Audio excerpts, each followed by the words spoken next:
Díomh Cordia Fáilte Rashkity Cúilín Media. Hello everyone, welcome back to another weekend preview show here on Cúilín Media with myself, Seamus Brady, Matthew Hurley and Aaron Prendergast. Liam White unfortunately can't be with us for this show, but it is, lads, our first show of 2026, and if you're watching, we're delighted to have you along with us. We'd love you to get involved in the live chat down below. Like, subscribe, all that good stuff, and get involved. Get on the team for 2026. It's going to be a big year, lads. Matthew, I'll throw over to you first. Big shout to you, obviously running the end of year awards competition. And how was your Christmas period? Yeah, I can't complain, Seamus. Well, it's the Christmas holidays have been ruined. The fact that Liverpool just drew against Leeds, 0-0. I was actually working on the stats and stuff for the weekend's games, and then I just went into Liverpool Leeds for the last few minutes and seen it was 0-0, and I was like, that's crap. But anyway, we'll move on to the games this weekend. Look, some interesting games, I suppose, and some interesting games later on down the line as well. The league is kicking off in the next few weeks as well. There's a few pre-season games as well, if we even care about those, to be honest. I wouldn't have done so last year, but it's action, isn't it? There's only one game on Sunday. That's Brigid and Scotstown. So we may as well talk about the pre-season competitions. They are coming back now. And we'll see Longford turn to prime Brazil, I'm sure, in the next few weeks. But anyway, looking forward to getting into the action. Yeah, certainly, Aaron. I'd be interested to see that. Longford, as Matthew said here, they have a tendency to turn up good for the O'Byrne Cup. I think they've won the last two, have they? Yeah, they've won the last two. Yeah, I don't know what it is. Like, they just turn into prime Barcelona or something when it comes to pre-season competitions. But yeah, no, looking forward to it. Like, I'm going to the game on Saturday in Laois, between Laois and Dublin. So yeah, I suppose when you have a lack of intercounty football for so long, it's nearly like, oh yeah, one game is back. Doesn't matter what it is. Doesn't matter what competition. Doesn't matter who they're playing. It's like, sign me absolutely up for it.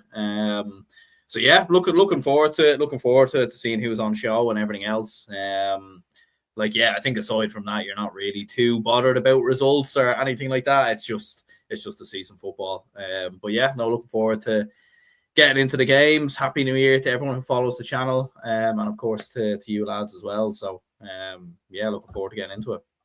Absolutely so. And Liam drops in here saying, "Evening lads, sorry I can't be on tonight. Looking forward to the games this weekend. Longford will be 100% up for the O'Byrne Cup. They certainly will be. Dublin is great." Also says, "Happy New Year to all."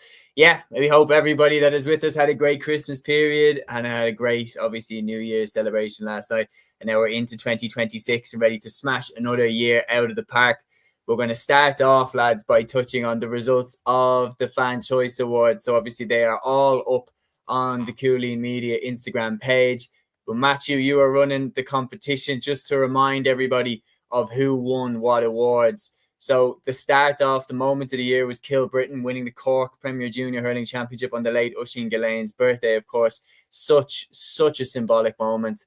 The football goal of the year was Joe O'Connor's goal for Kerry against Cork in the Munster Senior Football Championship semi-final. The hurling goal of the year was Brian Hayes's for Cork against Dublin in the All-Ireland semi-final.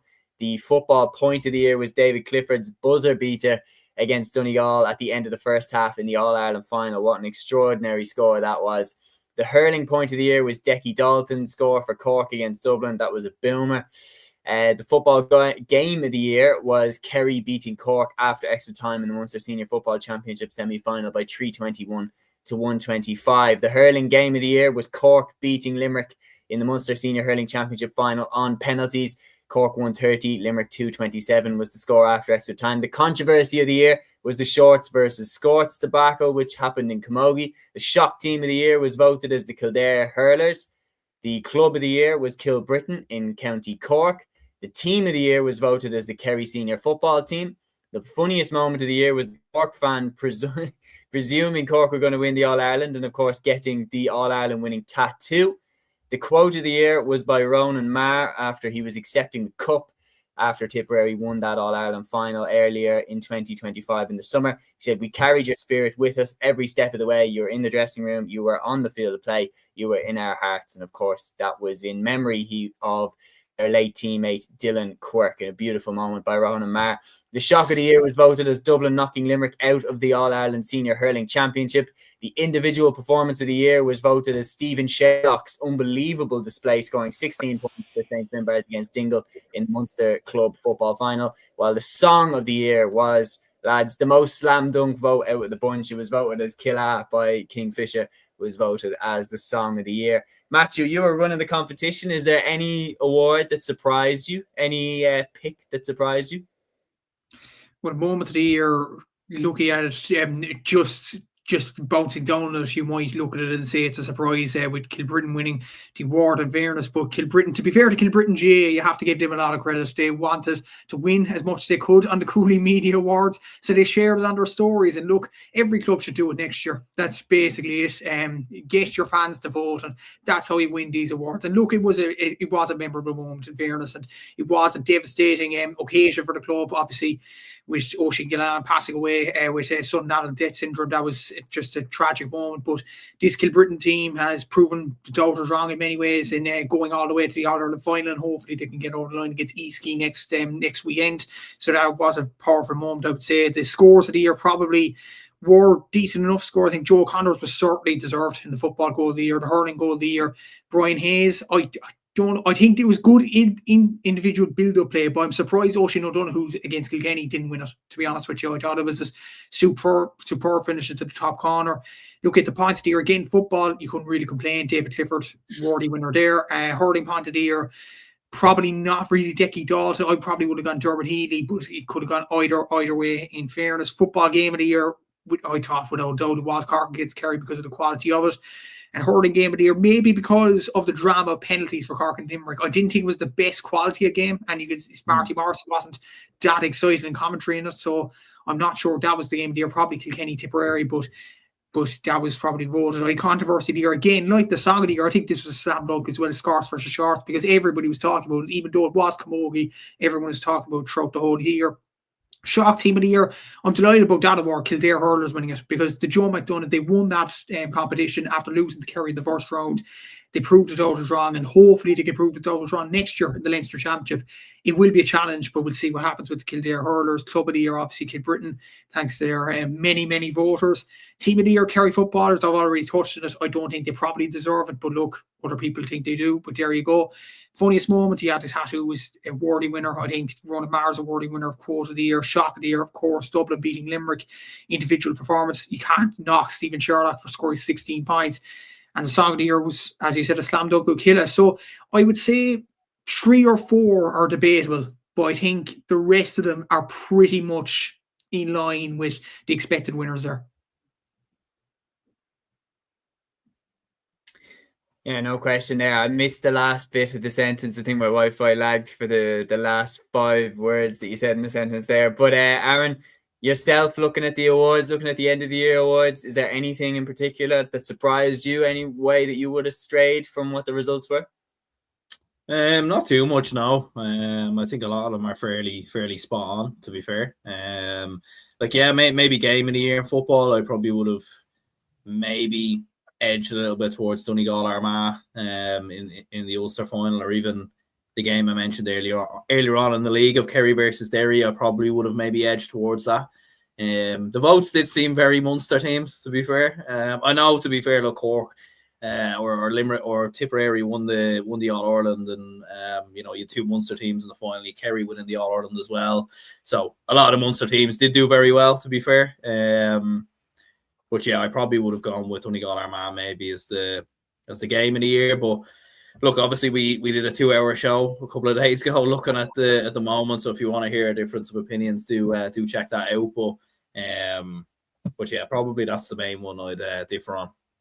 Yeah, and do check out as well our end of year show. It was great crack. Obviously, we had a full house for that one, and we were joined by the man himself, Sean Carroll, who came on as a host for the quiz for Matthew and Liam against myself and Aaron. And little spoiler, me and Aaron were not successful on our occasion. Matthew and Liam together was simply too strong.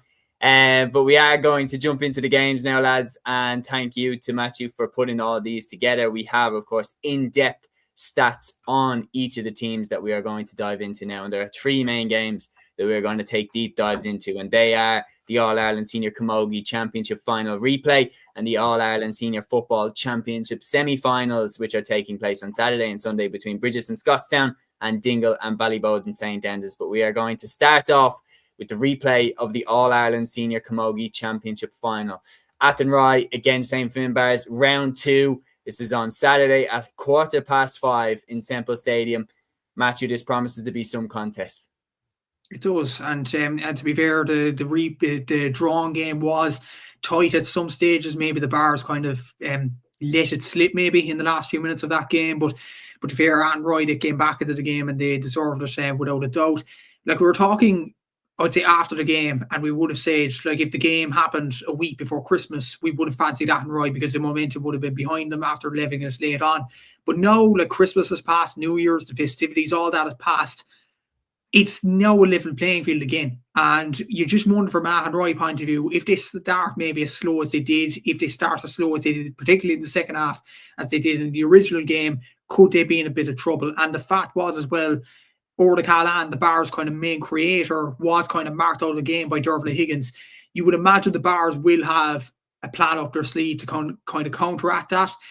The Bars also will have a plan up their sleeve to counteract Therese Donoghue, who had an absolutely excellent game in the original game. She scored 3 points from play. Obviously, she's 43, 44 years of age. It's still going, which is absolutely remarkable. Obviously, to us all, we probably know her as Therese Maher, but what an exceptional player she was. And she was a brilliant player in the original game, and she will be a threat in this game as well. But the Bars might have a better plan up their sleeve as well, and they know how to close out the game. So, like, in many ways, I do think the Bars were probably the most impressive team when you look at it overall in the original game. It's a clean slate now.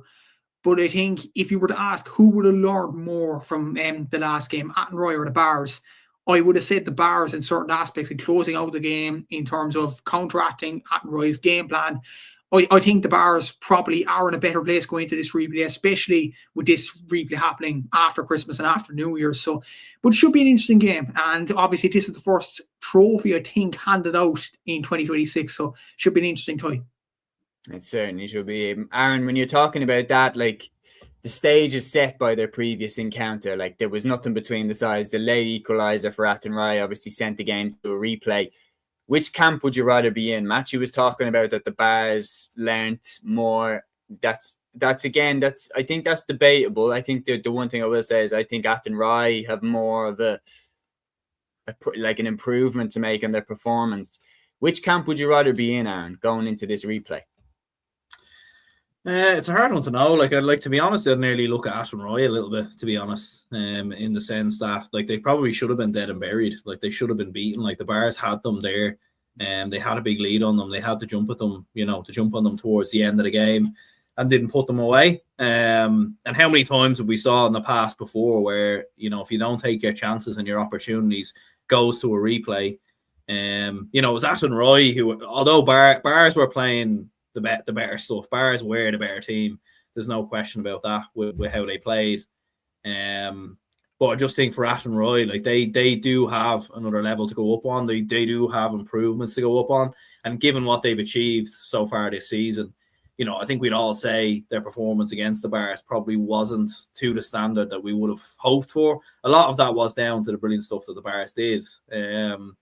So yeah, like the Bars will feel like as long as they do what they did in the final, they'll they should have enough to win it. But at the same time, I would look at Athenry and think that they played poorly probably for the majority of the game, still managed to get a draw over, and they're the ones that need to kind of fix the problems and fix the issues. So yeah, I'd probably actually nearly rather be in the Athenry camp, to be honest. Yeah, we are going to go into the deep dive here. Liam says, I worry for Athenry if they start slowly again. For me, while they did great to fight till the end, it was more for me a game that the Bars threw away. Peter saying Athenry just about got out of jail. Ollie Rabbit is carrying an injury. The reality is, I think you can't spell it out as anything other than that. The Bars had the game in the palm of their hands, and it was a combination of them failing to finish it off and Athenry showing incredible fighting spirit to get back into the contest. Dublin is great saying the Bars threw the drawn game away. They should win this. by about 5 or 6. So he's nailing his colours to the mast here on that one. But let's jump in with the deep dive on both sides, starting off with Athenry, their journey to the final. As you can see there, they started off beating Mulla by 11 points to 9, then beating Clarenbridge 316 to 2-9. Then they lost to Sarsfields, interestingly, by 14 points to 11. 121 to 9 points. They bounced back to beat Oranmore Marie. Then they beat Davits by 126 to 312. And then they got sweet revenge on Sarsfields in the Galway Camogie final, beating them 2-8 to a goal and 8 to claim the county championship. Then in the All-Ireland Championship Series, they went up in the semi-final against the Leinster champions Dixborough, obviously having no Connacht Championship to compete in. And then they won that game by a goal and 9 to 10 points to get into the All-Ireland final. And then, as you can see, 112 to St. Finbarrs is 15 points in the original contest. They've scored a total of 9 goals and 114 points. It's an average of 115 a game. And they've conceded a total of 686, an average of 110 per game. So an average winning margin of 5 points. And the key scorers then for Athenry going into this contest, Sabina Rabbit leads the way with 158. Emer Keane also strong with 210. Kerry O'Driscoll with 112. Jessica Gill with 27. Clodagh Burke with 19. Therese Donoghue with 7. Eve McGlynn with 4. And then you can see down the list there. So starting off, lads, just on Athenry, Aaron, I'll go to you first. Looking at what their strengths are, you have to think the moment where it turned was the sweet revenge on Sarsfields and finally putting them to the sword. Absolutely, yeah. Like that was where they kind of kicked into gear and kind of turned the game on its head, really. And you know, as we were saying previously, like with some of the errors that they made, going into the game, like you'd be confident enough, given how strong and how well they've played throughout the season, that they won't make them same errors and same mistakes again. But yeah, look, they're coming in strong, as you said, with some of the scores. Like Emer Keane's been in phenomenal form, with 210, 2-8 of which from play. Someone was saying there in the comments that Sabina Rabbit is injured, so I'm not too sure if you lads know about that, but that'll obviously be a big. That's all on Rabbit, I think. Oh, what was it? Oh, okay. Ollie Rabbit, okay. But yeah, like obviously, yeah. So having her available then is going to be absolutely huge. But yeah, no, I think Athenry are coming in. They're coming in pretty strong. And yeah, I think they'll definitely give this the best game they have. You know, Matthew, what was the main point for you where it turned? Yeah, it was probably the goal towards the end by Anna Jordan. Like, it was a kind of a fluky goal. It came off the post, and you know, the Bars, you could argue, didn't react properly to that kind of situation. But I think it was Therese Dunn who actually took the initial shot after having so much pressure put on her. The ball hits the post, and to be fair to Anna Jordan, she reacted very, very quickly and put the ball in the back of the net. But since then, I think the Bars kind of panicked. They didn't finish out the game after that. But you have to give credit to Athenry, who knocked on the door completely after that. And Caleb Batten, who coincidentally has only got 3 points in this campaign across the Galway Championship, across the All-Ireland as well, was the player to get the equalising score. She's only got 3 points in this campaign. So, like, he's kind of it's kind of funny. And we look at the Bar scores in a bit as well. Like, Ciara Golden scored one of the Bar's most important scores, the winning score against Lockheed Shamrocks, and she's only scored 4 points this campaign. And Caleb Batten has scored very few for Athenry. So I think that's a kind of an indication that every player is going to be important this Saturday in this final. Every player is going to play a part in this. And yeah, it's going to be a very interesting game when you look at that. But yeah, like, you'd worry from an Athenry point of view, their energy maybe towards the end. If they exert so much energy towards the start, like, look, Therese Donoghue has done absolutely brilliant things for Galway Camogie, but she is getting on. So is Jessica Gill. Sabina Rabbit is probably the outlier, probably the younger one of them players in the team, and she's got 158, which is very, very impressive. But when you look at the majority of the Athenry team, they've kind of been there, done that. They're very, very experienced, but at the same time as well, they might run out of legs as well. Whereas you look at the Bars players, they seem to have a kind of a younger team, which might be an advantage to them. So it'll be very, very interesting to see kind of the dynamics between them. And let's not forget as well, I know she's not on the scores list, but Dervla Higgins is going to be massive in this game. She's the Athenry captain.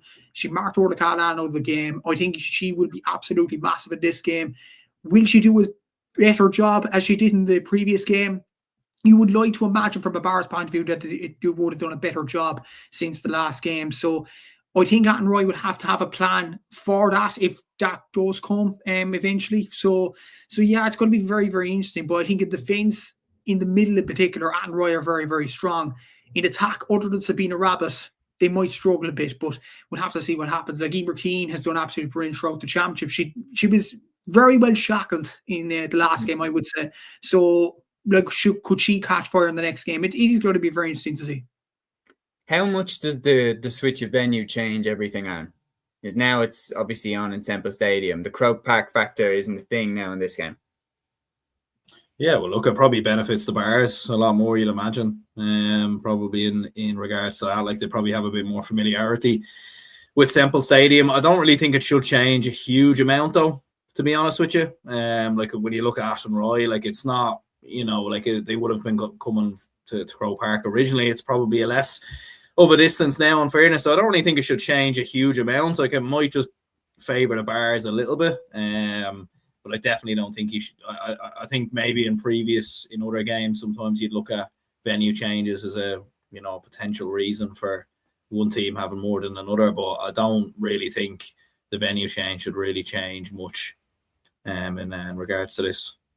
Yeah, Dublin is great coming in with a great point. You have to remember the Bars played the Munster final in Thurles. Look, the reality is, Matthew, when we know how tight these teams are, it's going to be a blade of grass that will make the difference most likely between the two of them. We saw on the final day, Athenry snatching it back right at the death to rescue the draw. Let's dive in, though, firstly, before my next question to you, to the Bars. So their journey to the final, obviously in the Cork Senior Championship, they started off by beating Blackrock by 3-16 to 2-8. Then they beat Inniscarra by 2-18 to a goal and 12. They then beat St. Catherine's by 3-14 to 2-12. And beat Killala by 4-20 to 13 points. Then they beat Blackrock 2-15 to 9 points. And then in the Cork Senior Camogie Championship final, Finbarrs beat Catherine's by 15 points to 9. So relatively straightforward, it has to be said, in the Cork Championship. Then in the Munster Senior Championship, they beat Newcastle West in an absolute war, 2-19 to 3-14 after extra time. Then they beat De La Salle 3-11 to 2-12 in the Munster Camogie final to get into the All-Ireland semi-finals, and which then they had another war against Lochiel Shamrocks, beating them 3-15 to 3-14 after extra time again. And then they got to the final where, of course, they drew 15 points to a goal and 12 with Athenry setting up the replay. They've scored a total of 22 goals and got 158 points. That's an average of 216 per game, and they've conceded a total of 14 goals and 115 points, an average of 113 a game. So an average winning margin of 6 points. And their key scorers, Saoirse McCartan obviously leads the way with 6 goals and 59 points, an outrageous tally. Kevin McCarthy with 236, Orla Cahalan with 618, Kate Wall with 214, Emer Hurley with 4-5, Nicole Olin with 14 points, and then you see down the rest of the list. So certainly, Matthew, your point about earlier on when you were talking about the firepower, there's no doubt the Bars' numbers jump off the page a lot more. They do, and that's including the Galway Championship with an Athenry kind of standpoint as well. To be fair, Sabina Rabbits put up a big number, 1 goal and 58 points.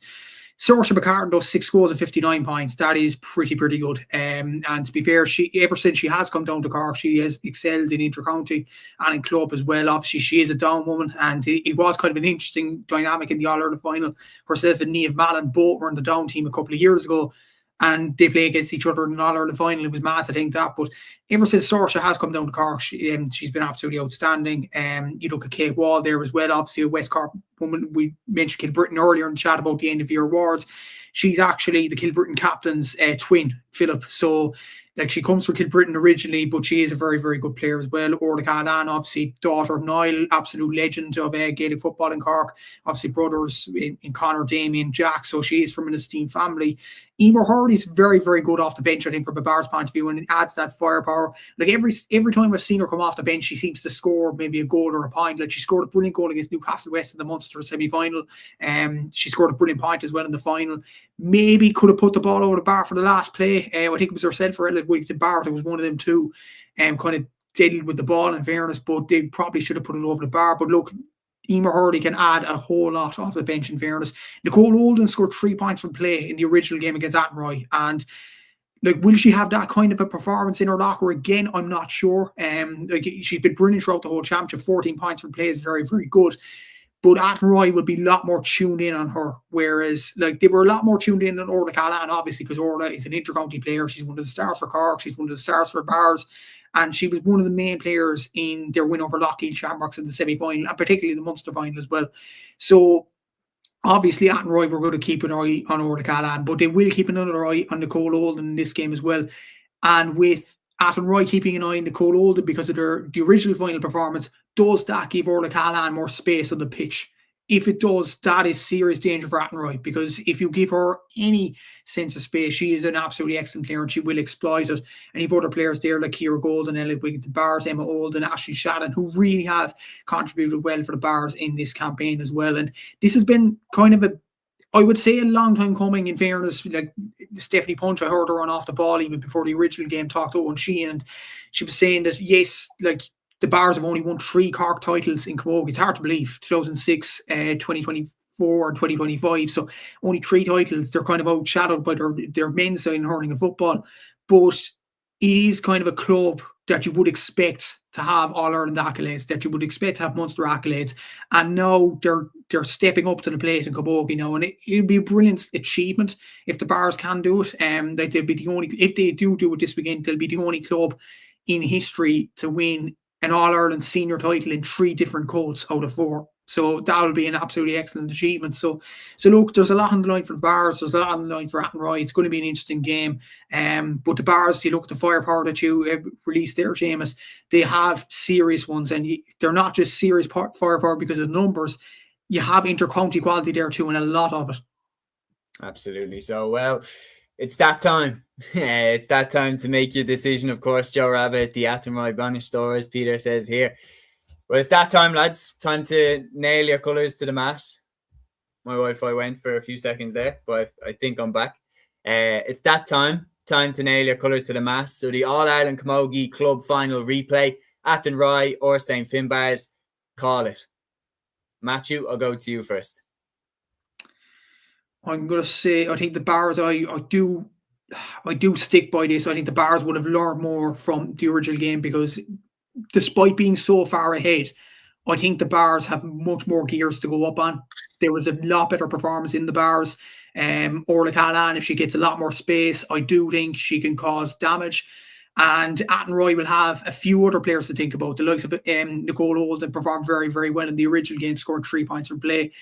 If there's an eye on Nicole Olden, there'll be less of an eye on Orla Callahan. And I think if Orla Callahan gets space, the Bars can do damage. Kate Wall as well, if she gets space, the Bars can do damage there. Athenry, they will depend a lot on Sabina Rabbit and how she will perform in this final. It's going to be very, very tight. And I think in these tight games, Sabina needs to have a very, very good game for Athenry to pull off a result in this one. I just feel like with the quality that they have, with the history that they have, with the inter-county experience that they have in this team, I think the Bars, and the fact that they would have learned more from the original game, I do think the Bars will get over the line. I think the Bars will win this by 3 points.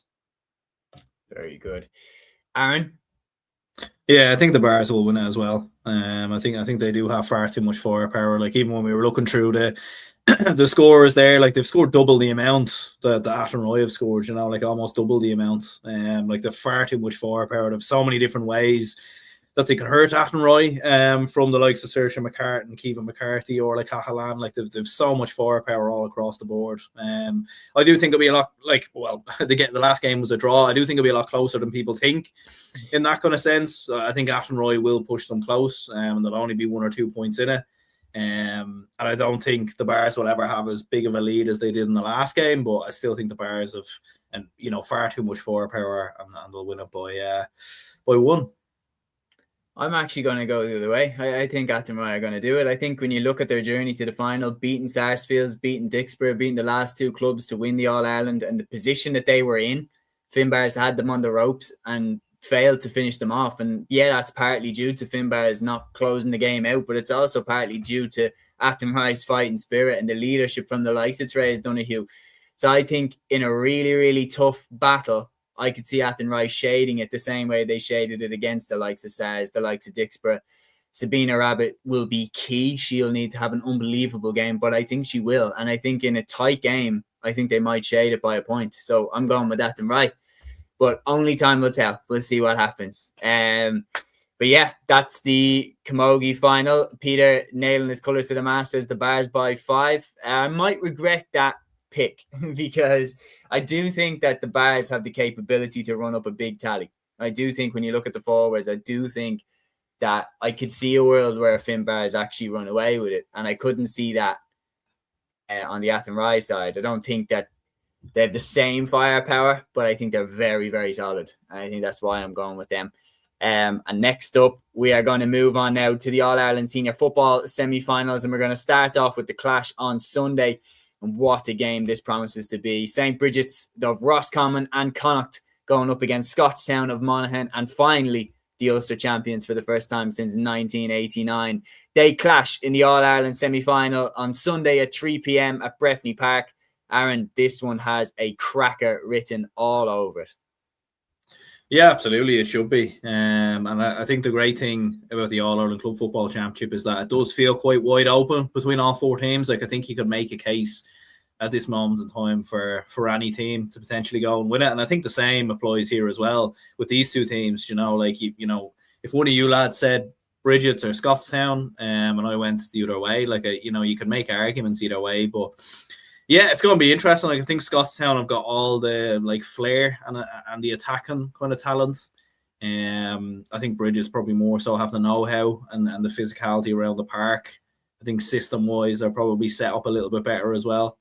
And yeah, like, I think Ben O'Carroll's going to be the big one for them. Brian Stack maybe as well. And then for Scotstown, how do you curtail the influence of Rory Beggins? You know, when he's scoring 11 points the last day. I remember that because it was a quiz question. So yeah, they've got a huge amount of firepower across the board. Conor McCarthy as well. It will be interesting for Scotstown. They spend so long trying to break that duck of getting over the line in Ulster. They were having setback after setback. They've finally now gone and done it. So it'll be interesting to see, can they now go and take that step further and potentially win an All-Ireland, because they definitely have the ability there. I don't think anyone's ever sort of said Scotstown don't have the players. I think it's been more the mental aspect of their game where they've kind of let themselves down on big occasions. So yeah, I'm hugely looking forward to this. Yeah, no, it's going to be really, really interesting to see how the confidence that winning the Ulster Championship will give them. Peter here saying a begging special maybe to win it. One thing that is being slept on coming into this game is just how good St. Brigid's goalkeeper Conor Carroll is. Like, he is also a fine fella to have between the sticks. And just around the field, Matthew, I feel like they match up really, really well. They have like a calling card each in each position. You've got from a defensive side, I know he kind of plays all over the field, but like in terms of someone that you think of as like a defender who can play further out the field, you think of like maybe a Darren Hughes. And then on the Brigid side, you got an amazing defender in Brian Stack. Then around the middle, you have the likes of Kieran Hughes on one side, Eddie Nolan on the other. Then up top, you have Jack McCarran on one side, Ben O'Carroll on the other. The way they match up is really, really interesting. They seem to have big players, both of them, in each line who are very similar to each other. Obviously, O'Carroll and McCarran, both kit-oaks, both left-footers. They seem to be almost mirror images of each other. And more than that, Seamus, I think when you look at their runs to the final, we'll bring up in a sec there. Like, Scotstown have been in extra time in 3 out of the last 4 games. And when you look at the Monaghan final, that went to extra time against Inniskeen Grattans. When you look at the Roscommon final, that went to a replay against Bodger Pierce's. So both teams have had draws after normal time in their respective finals. Both sides have blips in their group stages. St. Brigid's losing to Michael Glavies, and Scotstown losing to Carduff as well, and drawing against Clontibbert as well. So both sides have had the slip-ups there. They've had the wake-up calls. Both sides have had difficult provincial finals. Mike Cullen really tested Brigid's in so many ways in the Connacht final. Kilcoo obviously did against Scotstown. So both sides have similarities there, and you look at the similarities in terms of personnel, the goalkeepers, the midfielders, the defenders, the attackers as well. Bobby Nugent is another one to mention for Brigid. I'm a real fan of him. He's their top scorer this season, I think, with around 32 points, which is very, very impressive from him. And he's, in a way, shining out Ben O'Carroll in this club championship so far, which is a very, very hard thing to do, obviously. The one thing, and Aaron did touch on this, the one thing I do think Bridges have over Scotstown is the know-how and the ability to close out games. I've mentioned Scotstown have gone to extra time in 3 out of the last 4 games. I would think the last 2 games in particular, from a Scotstown point of view, yes, winning Ulster was brilliant for them. I think that was a concern. The way they allowed Kilcoo back into the game in the Ulster Championship, on any other day, Kilcoo could have taken them. You look at the semi-final against Newbridge, how on earth they allowed Newbridge are a good side. How on earth did they allow them back into the game when they were so far clear ahead in that game? And you just worry from a Scotstown point of view, can they get it away with it for a 3rd time in a row? I'm not sure. If it's a tight game going down the home stretch, I'd fancy Bridges just for that reason in itself, because I don't think Scotstown could repeat the trick once again. And obviously Bridges did that against Mike Cullen. Yes, and if anything, they were behind for most of the game against Mike Cullen, and then they dragged it back. They found a way to win after Rory Fallon got that goal in the kind of final. So I think that could well be the difference between the two sides, the know-how and the ability to close out games. And I think Bridges have excelled in that more than Scotstown have this year. Yeah, it's a very, very good point. And we're going to now jump into the deep dive section on both teams, starting off with Scotstown. Their journey to this semi-final, obviously you see in the Monaghan Senior Football Championship, they started off with a high-scoring draw against Clontibbert, 122 apiece. Then they beat Trua 19 points to 17, hammered Cromartin 6-18 to 3-10. Then they lost to Corduff 117 to 18 points, bounced back by beating Latin 123 to 11 points. They beat Clontibbert then in the semi-final 215 to 112 before beating Inniskeen 22 points to 17 after extra time in the Monaghan Senior Football Final. Then into the Ulster Championship, they beat Nave Cunnell of Donegal by 216 to 16 points. They then beat Sean O'Leary Newbridge of Derry by 4 points to 2 on penalties, after finishing 220 apiece after extra time. And then, of course, they beat Kilcoo in the Ulster final to claim their first provincial title since 1989. They won that game 19 points to 16 after extra time. They've scored a total of 14 goals and 192 points. That's an average of 120 a game, and conceded a total of 8 goals and 158 points, an average of 115 per game. So an average winning margin of 5 points. While the scorers, Jack McCarron leads away with 136, but look who's right on his heels. The goalkeeper, Rory Beggan, extraordinary stuff, 37 points from him. Max Maguire is up there in 3rd with 25 points. Tommy Mallon with 119. Maddie Maguire with 116. Michal McCarville with 210. Shane Carey with 111. And you see down the list as well. Shout to Darren Murray, who's got 3 goals for himself. But then you see a wide spread of scorers for Scotstown as well. Aaron, one thing that Matthew pointed out really, really well is the miles on the clock, in a sense, for Scotstown in terms of like just how many times they've already had to go to the well with extra times and everything like that. Whereas Bridges' route here has been a little bit more straightforward. Could that have an impact in this game, especially if it goes down to the wire, which we anticipate that it will? It could do, yeah, because it shows their resilience, really, doesn't it? The fact that they were able to dig themselves through. Like, even when you're looking through the Monaghan Football Championship, like the results at the start, like the draw the opening day against Clontibbert, like barely getting over the line against Trua, only 2 points in that. Fair enough, they beat Cromartin kind of fairly comfortable. But then like losing to Corduff as well. So yeah, like it does show the resilience. It shows the strength. It shows the character. And look, they have a huge amount of experience across the board. Like, they've players who've been there and done it time and time again with Monaghan, and played in big games, played in the biggest of them all. So they have the experience there. They have the firepower. So it could stand to them. But at the same time, like, Bridget's have shown plenty of that as well. Like coming through the replay in the Roscommon football final. And I remember being on this show, and a lot of people were backing Porrick Pierces to win the replay, and Bridget's were able to kind of overturn that. So like they've kind of had those moments as well. But yeah, it just seems like Scotstown as well, like even with players like Tommy Mallon and Max Maguire and lads like this who are chipping away. And obviously with the regular lads who we always speak about, McCarthy, Beggan, and so on. Like, so yeah, no, I think Scotstown have proven themselves in terms of being able to get over the line this year. Whether it hasn't always been comfortable, that's what you would say about champions, is that they find a way to win. and maybe they can do that again on Sunday. Yeah, I'd almost argue that they're like winning in spite of themselves. It's like they're almost trying to trip each other up, especially in the Newbridge encounter, Matthew. That's the main one that jumps out for me as being one where I was thinking, like, how on earth have they managed to put themselves in this situation? But they still then found a way to get through. And to be honest, like, there's a part of me that is very much rooting for Scotstown, the way that they play, the footballers that they have, players like Darren Hughes. Like, how could you not admire Darren Hughes? How could you not want Darren Hughes to go and win the ultimate prize?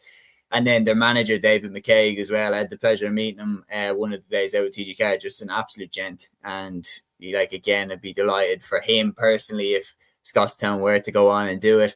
But their opponents, Brigid, will take some beating. Their route to the semi-final, starting off in the Roscommon Championship, they made light work of Elphin in round 1, beating them by 221 to 1-5. And the same thing with Western Gales, 323 to 15 points. But then they lost to Michael Glavies, 113 to 11 points. They responded to the setback by beating Roscommon Gales 118 to 17, then beat Clonagh Gales 16 points to 11.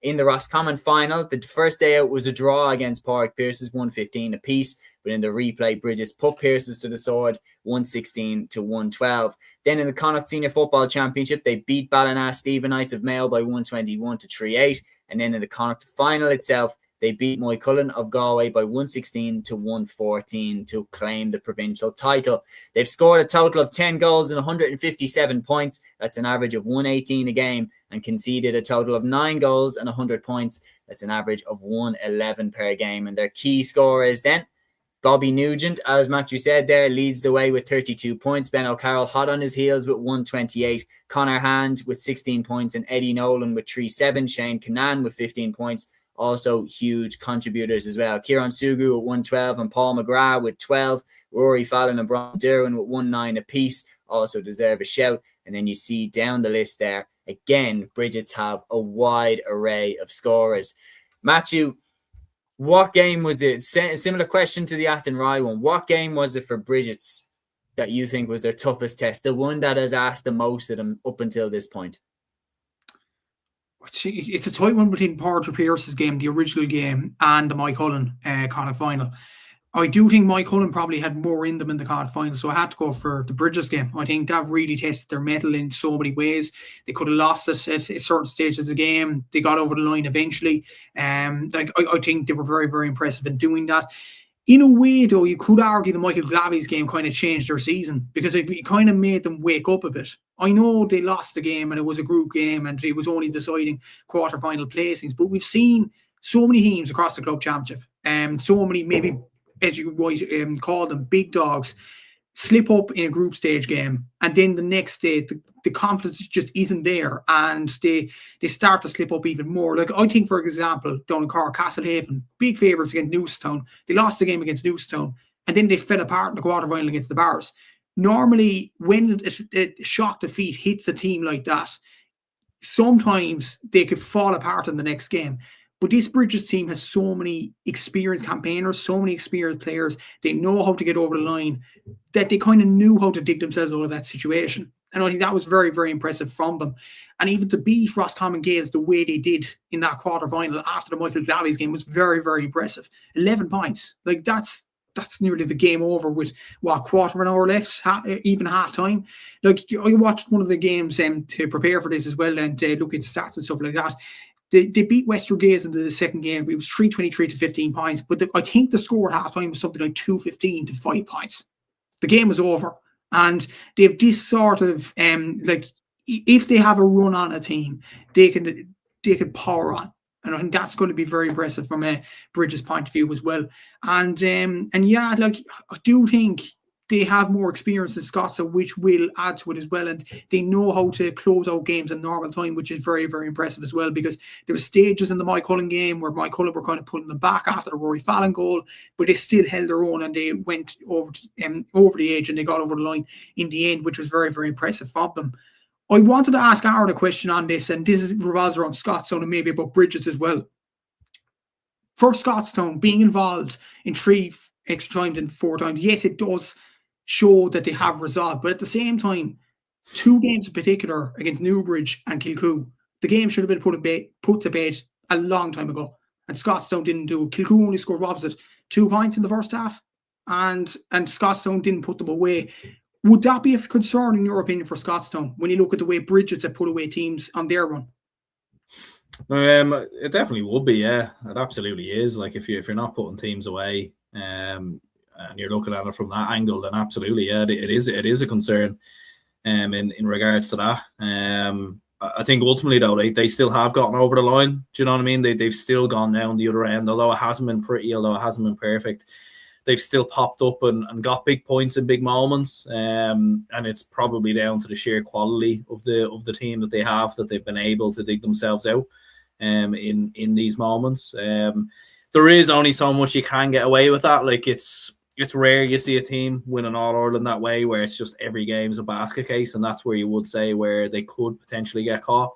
And that's why I probably wouldn't think that Scotstown can go all the way and win the All-Ireland. But I still think they probably have a little bit more firepower than Brigid's, in my opinion, to just see themselves through. But it definitely is a concern, yeah, because look, we've saw with Brigid's as well in the past, like even in the final a couple of years ago, like they don't back down, like they will keep going.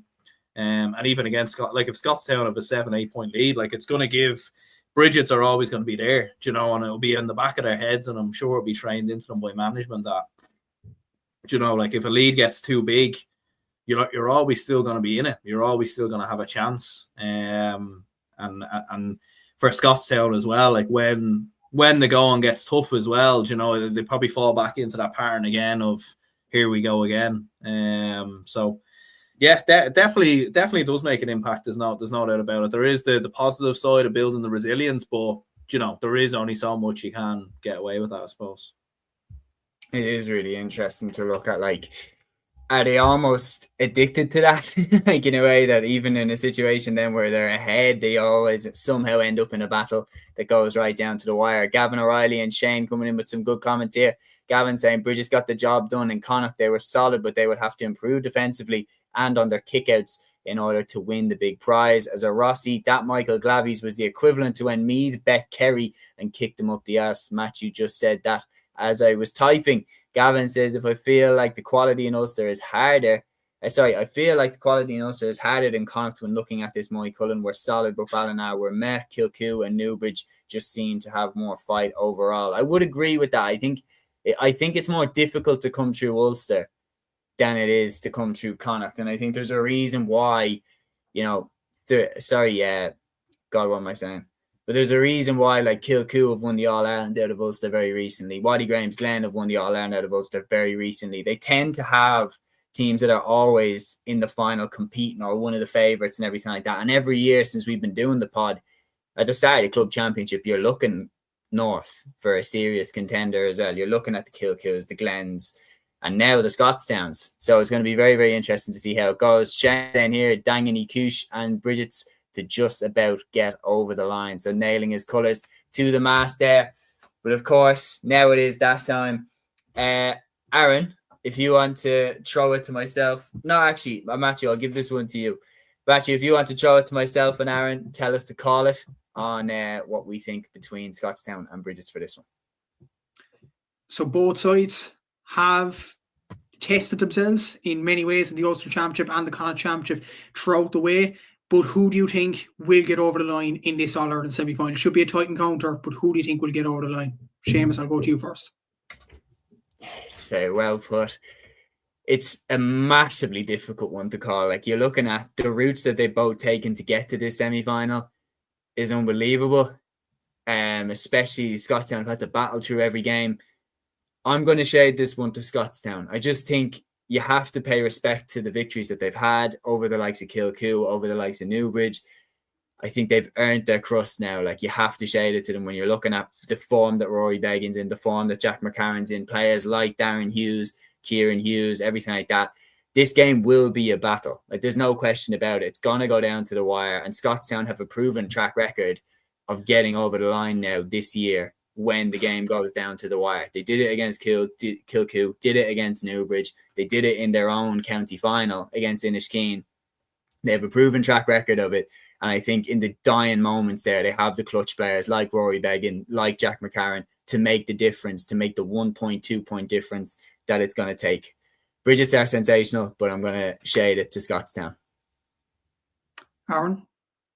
Yeah, I'm going to go with Scotstown as well. I think they just have a little bit more firepower overall. I think they've got more around the middle, far more on attack, as we said, with Jack McCarron, Conor McCarthy, Max Power as well. So I think they're going to be far too much. They're going to be far too strong. And yeah, I'll go with Scotstown to come through it. This might be the part where we all agree on the prediction. This isn't the case, though. I'm going Brigid. Simply because I feel like Seamus is saying there Scotstown have a track record of getting over the line, and they have the experience of getting over the line. I go to the other side. I think this Brigid's team, they've got over the line in all their semi-finals.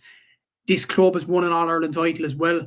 They got over the line against Castlehaven a few years ago, and that was a tricky game down in Thurles. And I think that experience will count a lot for them.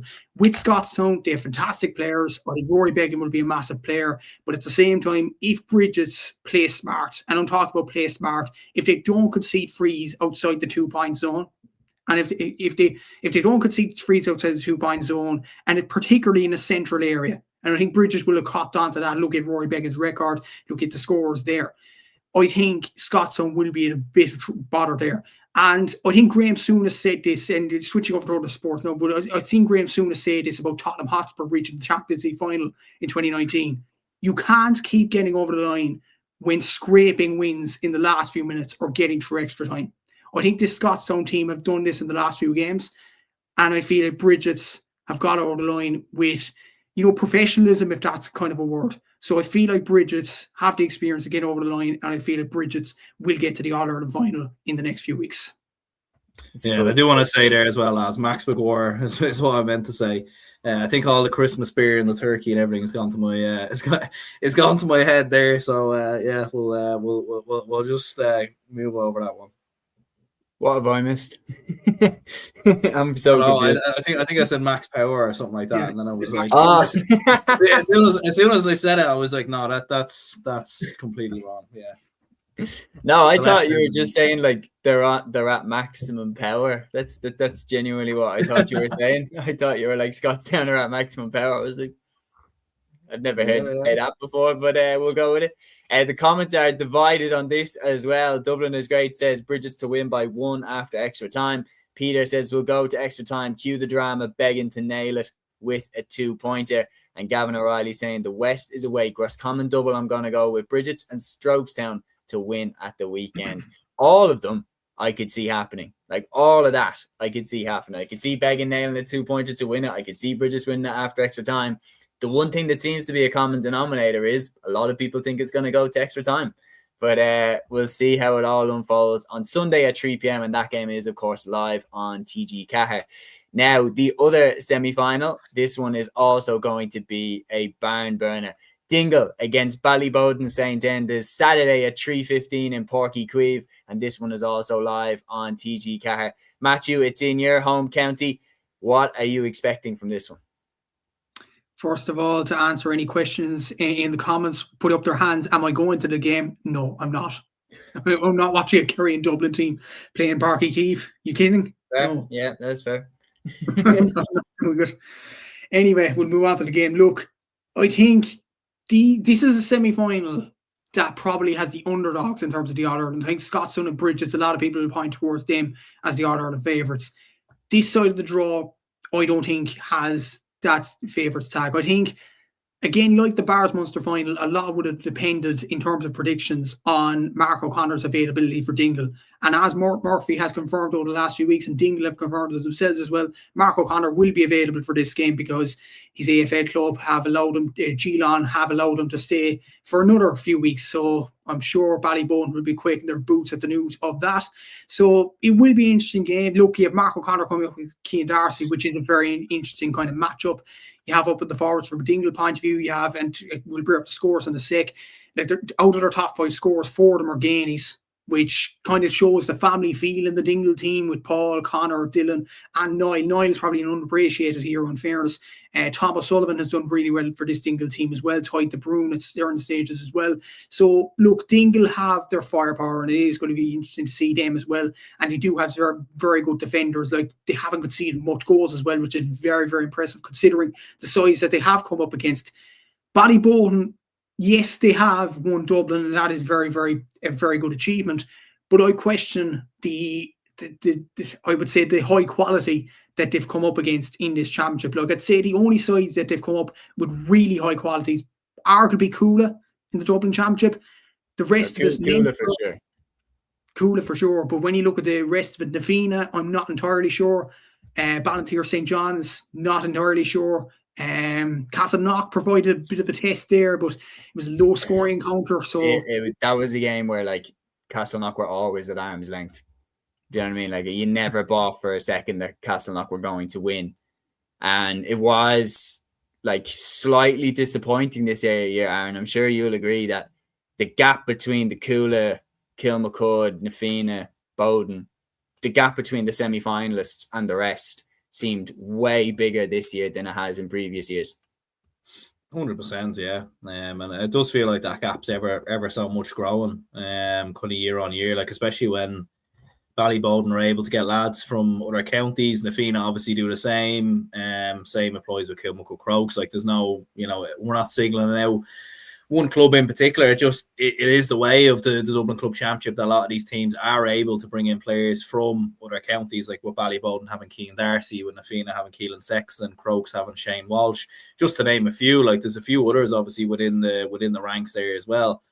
It is an interesting perspective. Like, Cúilín last year, a lot of people said the same thing about them. They haven't been tested and everything else. I know RD St. Mary's pushed them a little bit closer in the Leinster final, but a lot of people were saying, the standard of opposition that they came up against and everything else, the same thing has been labelled Kilmacud Crokes as well. Like, I think the Dublin Club Football Championship is a lot stronger than people give credit for. Like, even teams like Castleknock, Nafina, these kind of teams. If Nafina were in Leinster, I think they'd win it as well. Do you know what I mean? I think if Castleknock were in Leinster, they'd probably win it as well too. Do you know what I mean? Like, I think, now maybe it depends obviously who's in Leinster year on year. Like, the Leinster of this year, I think they win. So yeah, like, I think Ballyboden are coming in strong. But yeah, to answer your question, yeah, like, the Dublin Championship is something they do hopefully need to address in the coming years. Yeah, we have a few very interesting comments coming in here saying Peter says Scotstown had to do a big fundraiser overnighter for them. Gavin also saying, why is it in Cork? That's insane. You would imagine it would be in Mullingar or Tip or Offaly in the middle. No, Ballyboden look really good, but outside Croke Park would be tricky maybe. Well, I think it's a really good point. It's an interesting venue, I think, to select. I think it is definitely more in favour of Dingle, but if Bowden win, then the final is being played in Dublin. So I think if they can get through this one, they'll, especially with the Basquels and stuff like that, they'll have probably more experience in terms of playing with Croke Park. So it'll be very, very interesting to see how it goes. But let's jump into the deep dives on both teams. So we'll start off with Dingle. So their route to the semi-final in the Kerry Senior Football Championship. Obviously, this was the county championship. They beat Nagrail by 219 to 113, then West Kerry by 116 to 13 points, then Mid Kerry by 116 to 16 points, and then they beat Austin Stacks in the final, 213 to a goal and 12. Then in the Munster Senior Football Championship, they hammered Mungret St. Paul's 215 to 2 points, and then of course the cracking clash in the Munster final where they beat St. Finbarrs 118 to 20 points with that late free by Conor Gainey, the 2-pointer, which sent them into the All-Ireland semi-final and won them their first ever Munster Senior Football Championship. They've scored 9 goals and 97 points so far. That's an average of 215 a game. And they've conceded 2 goals and 76 points. That's an average of 14 points per game. So an average winning margin of 7 points. Their scorers then, Paul Gainey, no surprise, leads the way with 421. Conor Gainey with 316. Dylan Gainey with 18 points. Thomas Sullivan with 110. Niall Gainey with 11 points. And then you see down the list. So with Dingle, there's no question about it. There's one thing, Matthew, that I think you cannot overstate when you're assessing Dingle versus Ballyboden is there is an element of serious fortune that Dingle are here. And with Boden, that isn't the case. Since the two of them got into the provincial championships, Boden hammered everyone in their way. Dingle, that free could have easily been different. And then maybe St. Finbarrs are here. Or maybe Conor Gainey misses that free and the Bars are here. Is that something that will play on the Dingle mind? Do you think they'll feel like the underdogs coming into this clash? If anything, I do feel like Dingle will come into this as favourites because they've got tested. Because I feel like any Kildare fans, correct me if I'm wrong now, but I feel like the Bars are a better team than Athenry. And I feel like the Bars are a better team than Scotstown, Liam Mellows. And I feel like the Bars are a better team than Tullamore as well. Agreed. So I don't think that kind of plays into it. That game could have gone either way because it was an instant classic. Like the Bars are a good team as well. Like it's two very good teams going at it at the same time as well. My kind of thing with Dingle, look at their journey to the final. I've been very impressed with this, looking at the stats and more than anything as well. In 6 games, they've only conceded 2 goals. They conceded a goal against the Gale and they conceded a goal against Austin Stacks. And even when I was thinking back at the Bars game in the Munster final, I don't think they conceded a goal chance, never mind a goal in that game. So I feel like their defence is going to be very, very tight on the Ballyboden team in many ways. And you look at the Ballyboden journey to the final, like they've scored a goal in every game in their championship other than the Castleknock game. I think if they are going to get a goal in this game, it's going to be very, very hard to come by. Because this Dingle team seem very, very set in their defensive ways. They seem a very good, an organised group there. They seem very good at midfield with Mark O'Connor. They were challenged all the way against that Bars team. In the first half, it went a bit awry around midfield with Ian Maguire and Brian Hayes getting out the top of that Dingle midfield containing Mark O'Connor. But as the game went on, Dingle started to get more confidence in midfield and they started to win more ball. That would have tested them a long way. And I know Cian Darcy's in the middle for Ballyboden, and that's a very, very big test as well, as big a test as the likes of Ian Maguire and Brian Hayes. But I feel like that would have road tested Dingle, and they'll be ready for this game against Ballyboden. It'd be a question from a Ballyboden point of view as well. Who do you put on Paul Gainey? Who do you put on Dylan Gainey? Conor Gainey? Like, there's a lot of threats there from a Dingle point of view. And again, you look at Ballyboden's run to the final. They've only kept 3 clean sheets, one against St. Vincent's, who, what I've been hearing from you lads, St. Vincent's are way off in Dublin. Would I be right in saying that? They were way off it this year. And you look at the other 2 clean sheets, Castletown, Liam Mellows and Tullamore, who, let's be honest, are way off in terms of Leinsters. I feel like Dingle have the capabilities of hitting the net. And I feel when you look at goals conceded, I think Ballyboden are more prone to conceding goals than Dingle are down the other end. And that could be a key facet in the game, as well as midfield. Like, I think the saying goes, you win midfield, you win the battle. I think Mark O'Connor, has the potential to override Cian Darcy. I really think so. I think he's an absolutely excellent midfielder. And that game against the Bars would have road tested him in so many ways. And the game against Austin Sachs, where you had Joe O'Connor and Ben Murphy around the middle of the park. Like, Ben Murphy's an AFL player. Like, that's an AFL to be player, let's just say. Joe O'Connor, other than David Clifford, Footballer of the Year. Like, this is the sort of talent that Dingle have come up against. So I feel like that, in a way, Seamus, I think that could be an advantage to Dingle, that they come up against the Bars, they've come up against Austin Stacks. And let's be honest, Mid-Kerry as well. Mid-Kerry are not a bad team either. They're a very, very well-resounding team as well. So I do think that would have tested Dingle all the way. And I'd be more worried about Ballyboden getting untested, if that's the way. Yeah, no, it's interesting looking at it when you're talking about how kind of casual observers would look at this game. If you're looking at the scores that Boden have put up, if you're looking at how easily they've won those games, they seem to be coming in like a train. And it did feel like, look, it was amazing, but you can't say that it was anything other than a smash and grab at the end from Dingle with the late free. And then the minute it goes over, the game's done. Like, so I think it's a nice combination for Dingle because you're right, they've been a lot more through the fire than Boden have. That one game against Cúilín that Ballyboden have, that was their game where I thought they look good. They look really, really good. But apart from that, the Dublin final against Nafina was relatively straightforward. And then in the Leinster Championship, they have just kicked it into cruise control. And it will be difficult, Aaron, because they are going to get a huge battle off Dingle. Dingle are not going to take a back step at all. And before I throw it over to you, let's look at Ballyboden and their route to the semi-finals. So starting off with the Dublin Championship, bear in mind, they beat Na Fianna in the final of the Dublin Championship 116-112. They actually faced them in the opening round. And as you can see there, they beat them 4-23-3-9. They then beat Ballantyre 4-18-114 and beat Vincent's 216-12 points to top their group, 3 wins out of 3, and 3 easy wins at that. Then in poor conditions, they held Castleknock at arm's length, 11 points to 1-5. They then beat Cúilín in what was a thrilling Dublin semi-final. I was there for this. It was brilliant. They won that game 3-21-222. Then they beat Na Fianna in the pouring rain in the Dublin final, 116-112. Then in the Leinster Championship, they have, as we said, been relatively untested. They beat Castletown Liam Mellows 216-13 points, beat Tullamore 219-10 points, and beat Athy 218 to a goal and 14. They've scored a total of 20 goals and 158 points. That's an average of 218 per game. And they've conceded a total of 9 goals and 111 points. That's an average of 112 per game. So an average winning margin of 9 points. It's not bad at all. Their top scorer is Dara Sweeney, leads the way. He's been in the leading light up front for them, 659 to his name. Ryan O'Dwyer has been superb as well, 327 to his name. Colin Basquel with 323, Ross McGarry with 119, and then you see down the list Ryan Basquel with 18, Cian Darcy with 17, and then down the list it goes. And again, another impressive spread of scores.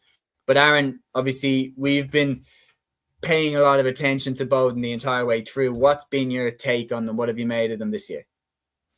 Yeah, well, they've been brilliant. They've been absolutely outstanding, and look, that's a reflection of the score lines. The only game really where they have been tested, you would say, is that game versus Cúilín. And what's mad about that game is the only time they actually led in that game was literally the last kick of the ball, literally right at the end, which is kind of mad when you when you think about it. They were behind in that game and they came back. So at least they do have that game to kind of stand to them in terms of being behind. They were behind against the All-Ireland champions, and they had to really, really kind of dig deep and turn it around, and they were able to do that. It definitely is a concern, all right, because Dingle do have tremendous amount of firepower, and defensively as well. They have been quite strong in terms of conceding goals. It will be interesting though, because like Ballyboden, as you said, like they've scored 20 goals in 9 games, averaging over two goals per game. So it will be interesting to see. Obviously the standard, the levels that they'll be playing against Dingle will go up significantly in comparison to what they were playing, obviously, in Leinster. So that's going to be interesting to see as well. But they've tremendous firepower from Colin Basquel to Ross McGarry, Ryan O'Dwyer, who we mentioned previously. But it's even been players like Alex Gavin, I think, has had a really strong year. I think Peter Healy's been very good as well. He scored an excellent 2-pointer in the Dublin final versus Na Fianna. So they've been going very strong. It is one of them. There is obviously that unknown of, because of the fact they haven't been tested, Dingle could come out very, very strong and be 5-6 points up. It could take Ballyboden 15 to 20, 30 minutes to potentially get going. And obviously, Seamus, we saw it in the past as well with Ballyboden, where they can sometimes flatter to deceive a little bit, where they can have that game where they just don't turn up whatsoever. It hasn't happened so far this year, and you're hoping maybe that's a thing of the past from a Ballyboden perspective. But yeah, it is going to be interesting to see who does tackle the Gainies as well. You're even looking at it there. Do they put someone like a Cathal Flaherty on them? You've got Shane Clayton, who I think has been very good in a full back as well. Peter Healy at wing back. So the matchups are definitely going to be very interesting. And as Matthew says as well, the battle between Mark O'Connor and Cian Darcy could go a long way to deciding who wins this. Yeah, absolutely. We have a few really, really good comments in here. Dublin is great saying bet of the week is poke games go to extra time. Wouldn't be surprised by that at all. Peter says we'll be low scoring in Dower, but going for Dingle by 4. Dublin is great says Dingle by 2 or 3. Gavin has a great comment in as well. He says the only thing is Cúilín weren't tested last year in Leinster, maybe a bit more, but it didn't stop them winning the All-Ireland. I don't think it might affect Ballyboden that much. I think Cúil is an interesting blueprint to look at, that Errigal Kieran in last year's All-Ireland final were the team that had come in, with all the tests and everything like that. Cúil had come in after an easy enough Leinster Championship, and then they beat Coolera Strandhill in the semi-final. Errigal Kieran had gone through the ringer in terms of beating, I think, who did they beat again in the semi-final last year? It was oh my God, my brain. It was Dr. Crokes that Errigal Kieran beat in the semi-final, and then they'd come through hell in the Ulster Championship, and they were the team that had gone through everything. In the first half, especially that All-Ireland final, Cúilín looked like they could run up a serious number. So the reality is like, I feel like the ball gets thrown in and then it's just its own game. And I've no doubt that Boden will have been playing challenge games and everything like that to get themselves up to speed, because they're aware that the Leinster Championship has not been the level that Dingle are going to be at. Dingle are going to bring something entirely new.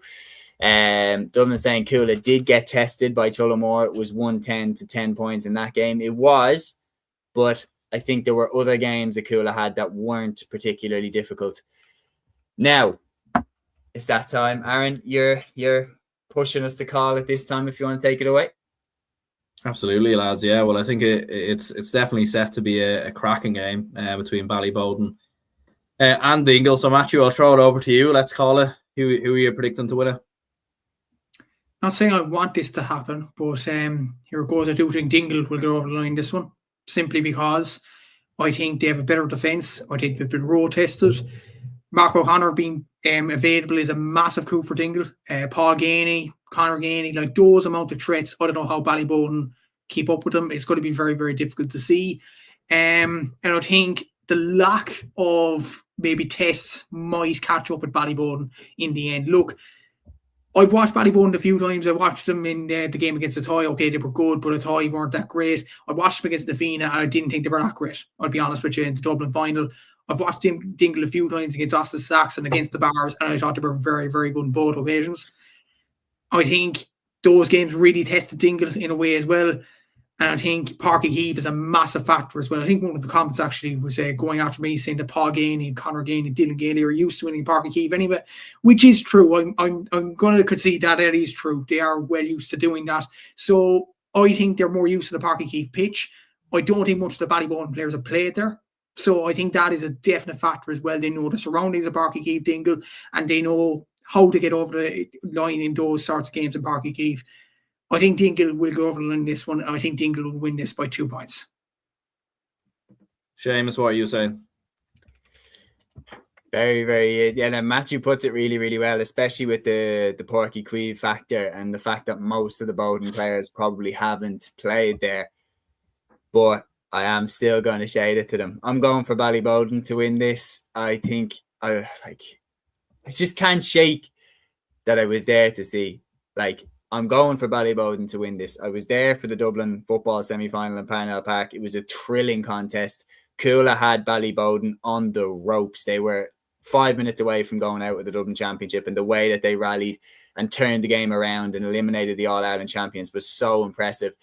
Their forwards are on fire. Dara Sweeney, Colin Pascal, Ryan O'Dwyer, they're lighting the championship up. Ross McGarry's been superb as well.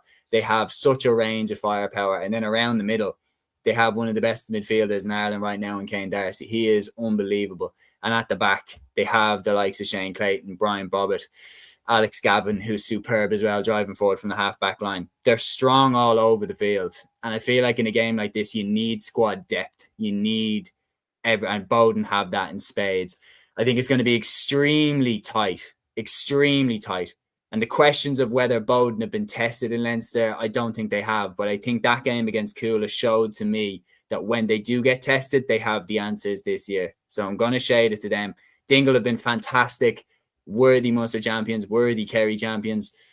But I feel like Boden might just have a little bit too much firepower up front, and I'll shade it to Boden.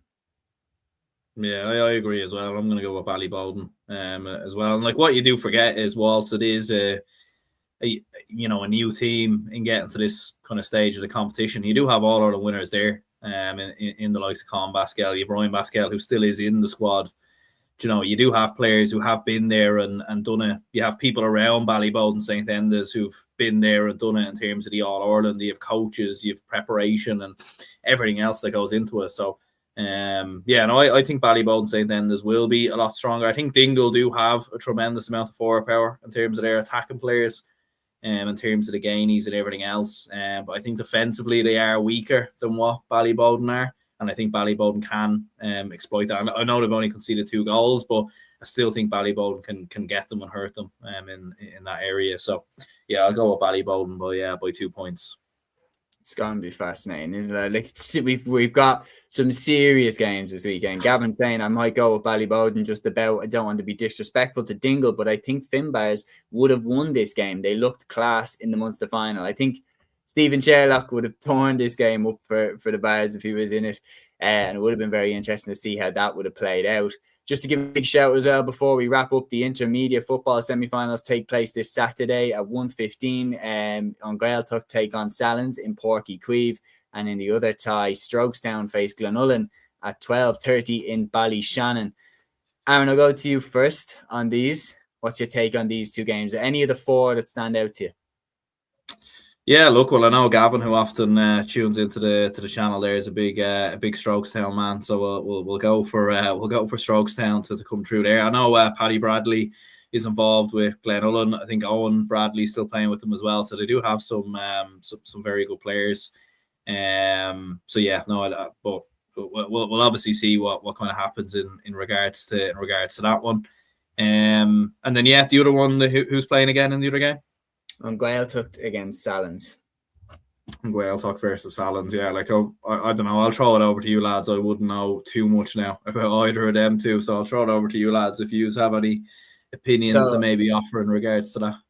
It was Salins. Salins obviously are from Kildare, and then they're coming up against on Gaeltacht. I think on Gaeltacht they're favourites in this game. You look at some of the players that they have. Brino Bjuglik has had the year of his life. He's been absolutely sensational for them. And then on top of that, they have Aidan Brannock, Aidan Walsh, obviously transferred over from his core club, and he's been doing really, really well as well.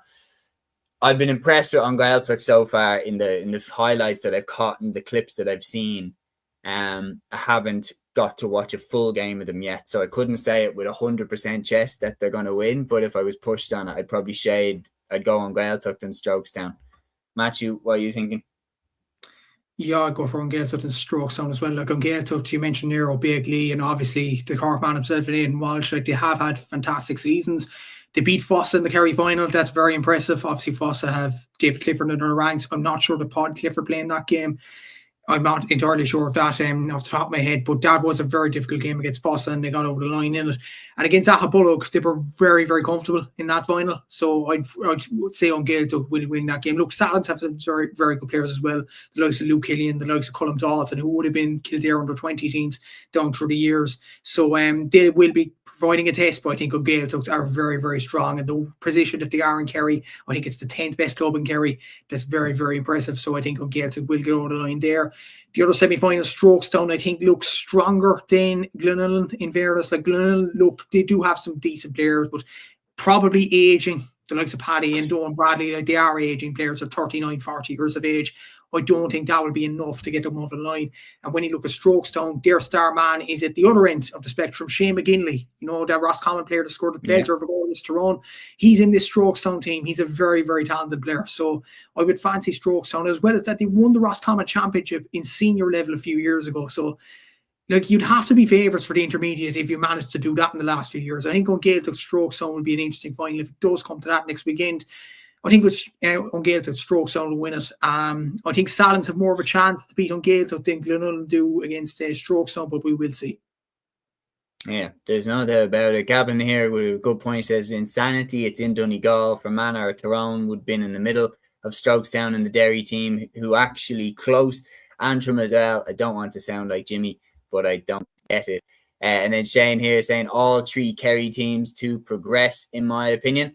We are going to dive down to the Junior Championship. Then we're going to talk about the Junior Football Championship semi-finals.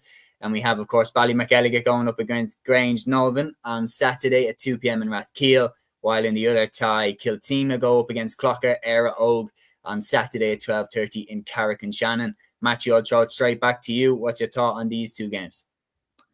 To be honest, the only side I have seen out of these four is probably Ballymcgilligan in that game against Buttevant, and they were very impressive in that Munster Junior final. And the way they won the Kerry Junior Championship as well, I think they have been impressive throughout. And they're playing Division 1 football is what I know most about this team. They've played the likes of Stacks and Dr. Crokes in the league. I know the league isn't as same as the championship, but at the same time, that will give Ballymcgilligan a lot of experience against a very good side. So I think that will definitely stand to them, and I think they will beat Grange-Nolvan in this game. Don't know much about Grange-Nolvan, only they beat a side that we don't want to say on this podcast in case of Snickers, but we will move on from that. Look at the other semi-final, Kiltime against Clocker. I don't know much about these two teams in fairness. Look, to be honest, just a hazard a guess, lads, I'm going to go Kiltime because I don't know much about these two sides, with the greatest respect to Mayo and Tyrone Junior Championships, but I'm just going to go Kiltime because I've heard a few good things about them, so just going to go with them.